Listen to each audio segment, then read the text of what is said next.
नमस्कार।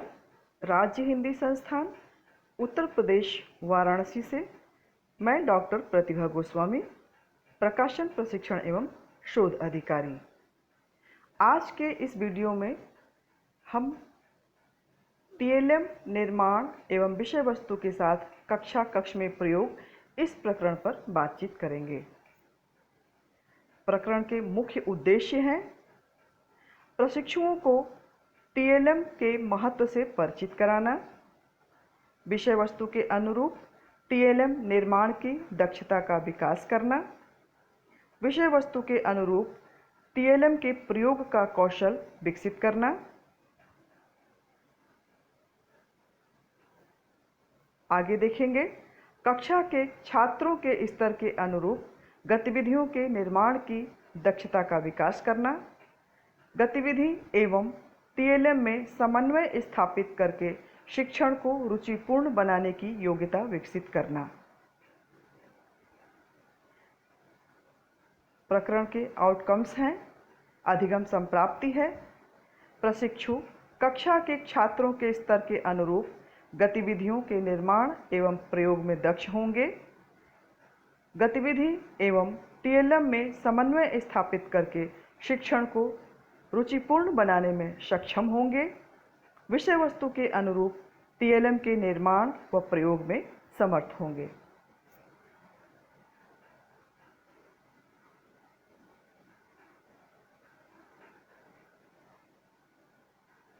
अब हम देखेंगे टीएलएम या शिक्षण अधिगम सामग्री है क्या।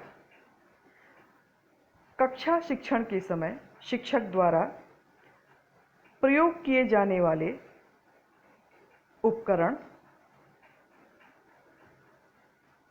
ही सहायक सामग्री या टीएलएम होते हैं। जब शिक्षक कक्षा में बच्चों को कुछ पढ़ा रहे होते हैं तो पाठ्य वस्तु को सरल और रोचक बनाने के लिए शिक्षक द्वारा प्रयोग किए जाने वाले उपकरण या शिक्षक द्वारा प्रयोग की जाने वाली सामग्री ही सहायक सामग्री या शिक्षण अधिगम सामग्री होती है। प्रयोग के आधार पर टीएलएम कई प्रकार के होते हैं, जैसे श्रव्य सामग्री, दृश्य सामग्री एवं श्रव्य दृश्य सामग्री। श्रव्य सामग्री के अंतर्गत ग्रामोफोन, लिंग्वाफोन, मूक अभिनय, मोबाइल, टेप रिकॉर्डर और रेडियो आदि उपकरण होते हैं। इसमें ग्रामोफोन बहुत प्राचीन उपकरण है। ग्रामोफोन में विभिन्न प्रकार की घटनाएं, गीत, कुछ रचनाएं रिकॉर्ड कर ली जाती हैं जिन्हें बच्चों को बाद में सुनाया जाता है। लिंग्वाफोन भी कुछ ऐसा ही है। मूक अभिनय विभिन्न प्रकार के व्यक्तियों के पाठ से संबंधित पात्रों के, जीव जंतुओं के, पशु पक्षियों के ज्ञान के लिए मूक अभिनय करके छात्रों को दिखाया जा सकता है, जिससे छात्र स्वयं सोचने को बाध्य होंगे कि अभिनय किसके लिए किया जा रहा है, किस पात्र से, किस पशु पक्षी से संबंधित यह मूक अभिनय है। अगला है मोबाइल। वर्तमान समय जो इस समय चल रहा है कोविड-19 का, मोबाइल एक ऐसा उपकरण बनकर उभरा है जिसने वैश्विक जगत में अपनी महत्वपूर्ण भूमिका निभाई है।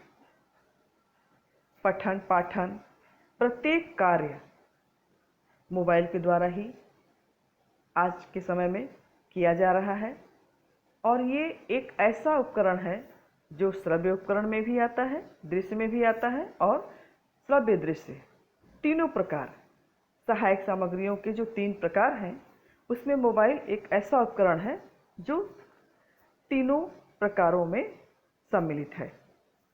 अगला है टेप रिकॉर्डर।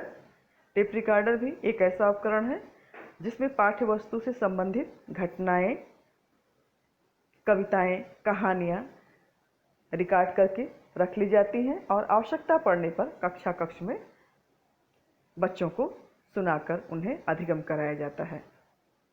रेडियो रेडियो मनोरंजन के साथ ही साथ शिक्षण में भी अपनी महत्वपूर्ण भूमिका अदा करता है। विभिन्न प्रकार के शैक्षिक कार्यक्रम रेडियो के माध्यम से बच्चों को सुनाकर उनके अधिगम को रोचक और स्थायी बनाया जा सकता है। आगे देखेंगे दृश्य सामग्री। इसमें पहला ही है श्यामपट्ट, खादी बोर्ड, वास्तविक पदार्थ, चित्र चार्ट, पोस्टर, फ्लैश कार्ड। इसके बाद है चित्र प्रदर्शक यंत्र, रेखा चित्र, मानचित्र और प्रतिमूर्ति। बाकी तो स्पष्ट ही है। श्यामपट्ट प्रत्येक विद्यालय की प्रत्येक कक्षा में, खादी बोर्ड एक ऐसा बोर्ड होता है जो प्लाईवुड पर खादी के कपड़े को चिपका कर बनाया जाता है और विभिन्न प्रकार की आकृतियां इस बोर्ड पर चिपकाकर बच्चों को दिखाई जाती हैं। जो भी आकृतियां होंगी बच्चों के विषय वस्तु से, पाठ्य वस्तु से संबंधित आकृतियां, जिसको देखकर बच्चे देखकर, छूकर विषय वस्तु के बारे में ज्ञान प्राप्त करते हैं।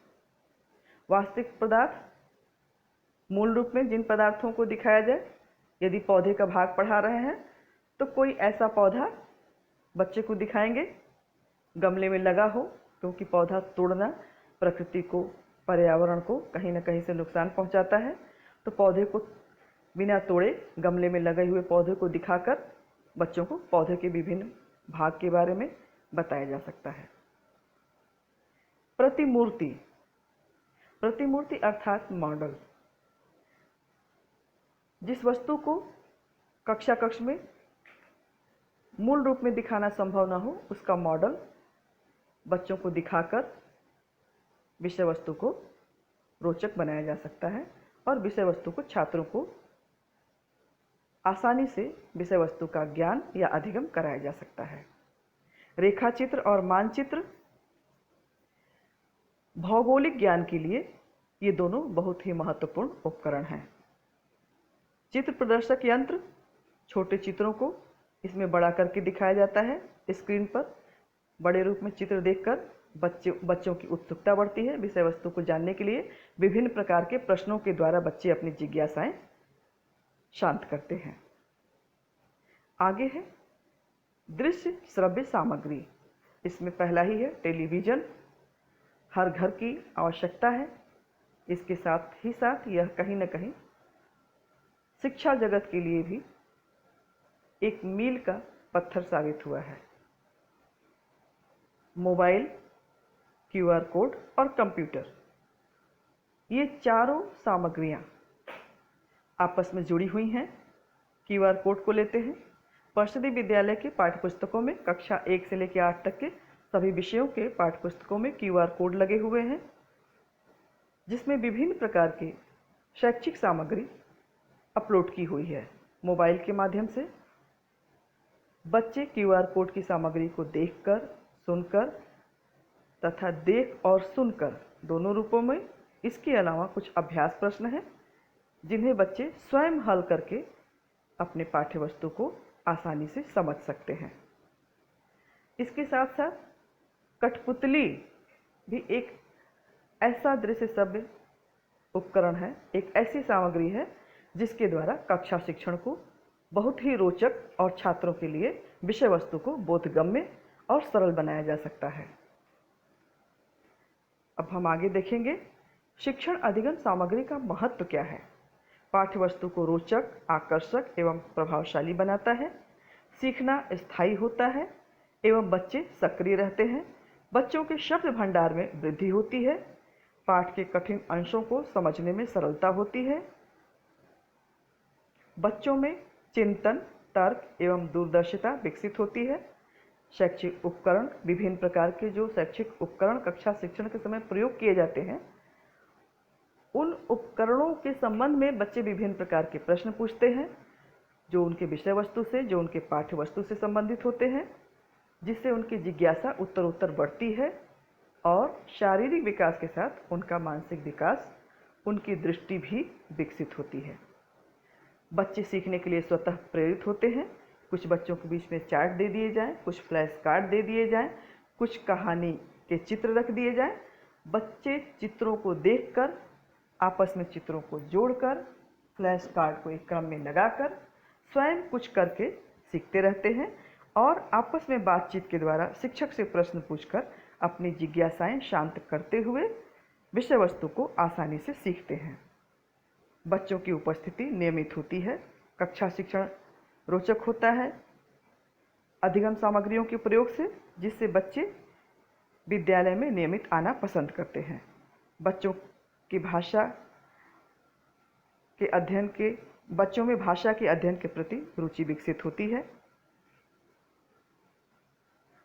अब देखेंगे शिक्षण अधिगम सामग्री के प्रयोग के समय किन बातों का ध्यान रखना चाहिए, क्या सावधानियां रखनी चाहिए। तो इसमें पहला है, शिक्षण अधिगम सामग्री साधन है, साध्य नहीं। पुस्तकों के पाठों के जो उद्देश्य हैं, उन उद्देश्यों का बोध कराना साध्य है। उद्देश्यों का बोध कराने के लिए जिन उपकरणों का प्रयोग किया जाता है वे साधन हैं। उद्देश्यों का बोध कराना ही शिक्षण का मुख्य उद्देश्य भी है और वही साध्य भी है। शिक्षक को सामग्री के निर्माण व प्रयोग का ज्ञान होना चाहिए। विषय है भाषा की और हम शिक्षण सामग्री प्रयोग किए जा रहे हैं विज्ञान या किसी अन्य विषय का। निश्चित तौर पे बच्चे सीखना भी पसंद नहीं करेंगे और भाषा के ज्ञान की बात तो दूर है, बच्चे उपकरण को देखने और छूने में भी कोई विशेष रुचि नहीं दिखाएंगे और जो उनको अधिगम कराया जाना है उसका अधिगम भी नहीं होगा। सामग्री का प्रयोग प्रसंगानुकूल ही होना चाहिए। प्रयोग के पूर्व योजना बना लेनी चाहिए। अब हम यहाँ पर देखेंगे कि कक्ष में शिक्षण अधिगम सामग्री का प्रयोग किस रूप में किया जा सकता है। इसके लिए सामान्य हिंदी के सामान्य व्याकरण के अंतर्गत उपसर्ग को लिया गया है कि उपसर्ग का ज्ञान बच्चों को यदि कराना है तो टीएलएम के रूप में हम क्या प्रयोग कर सकते हैं। तो यहाँ टीएलएम के रूप में फ्लैश कार्ड लिया गया है और उपसर्ग है प्र, जिसका अर्थ है अधिक, और उसके आगे 4 रंगों के फ्लैश कार्ड हैं जिन पर प्र उपसर्ग को लगाते हुए शब्द बनाए गए हैं। उपसर्ग के संबंध में कहा गया है कि उपसर्ग शब्द के पहले लगाए जाते हैं और प्रत्यय शब्द के बाद लगाए जाते हैं। ख्यात एक शब्द है, स्थान एक शब्द है और इनमें प्र उपसर्ग लगाने से दोनों के रूप में परिवर्तन हुआ और रूप के साथ ही साथ इनके अर्थ में भी परिवर्तन हुआ। प्रख्यात, प्रस्थान, प्रणाम, प्रबोध। दूसरा देखेंगे उपसर्ग नी अर्थात नीचे या रहित। निदर्शन, दर्शन में नी उपसर्ग लगने से शब्द बना निदर्शन।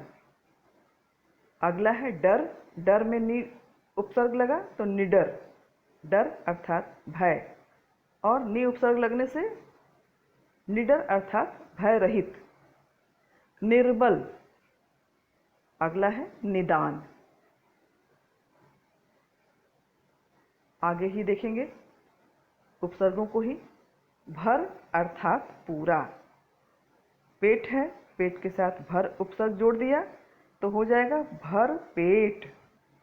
आगे सक, इसमें भर उपसर्ग जुड़ेगा भर सक। दूसरा देखेंगे अधि उपसर्ग, अधि अर्थात ऊपर। राज में अधि उपसर्ग जुड़ा अधिराज। कार में अधि उपसर्ग जुड़ा अधिकार। अगला उपसर्ग है अ अर्थात अभाव। थाह में अ लगा अथाह। लग में अ उपसर्ग जुड़ा अलग। इस प्रकार के उपसर्गों के रंगीन कार्ड बना लिए जाएं और कुछ कार्ड उपसर्ग जोड़ते हुए बने और कुछ कार्ड शब्द अलग और उपसर्ग अलग और बच्चों के बीच में रख दिए जाएं, जिन्हें बच्चे स्वयं जोड़कर उपसर्गों के साथ नए शब्द बनाने का अभ्यास करें। यह रोचक तो है ही, इसके साथ ही साथ इसके द्वारा सीखे गए शब्दों को बच्चे आसानी से याद कर पाएंगे।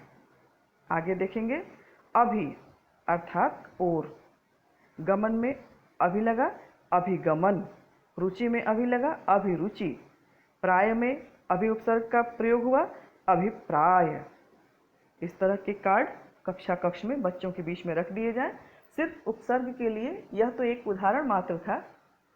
विलोम शब्दों का, वाक्य प्रयोग का, विभिन्न प्रकार के प्रत्ययों का बोध बच्चों को इस प्रकार के कार्डों से कराया जा सकता है। इसी के साथ धन्यवाद।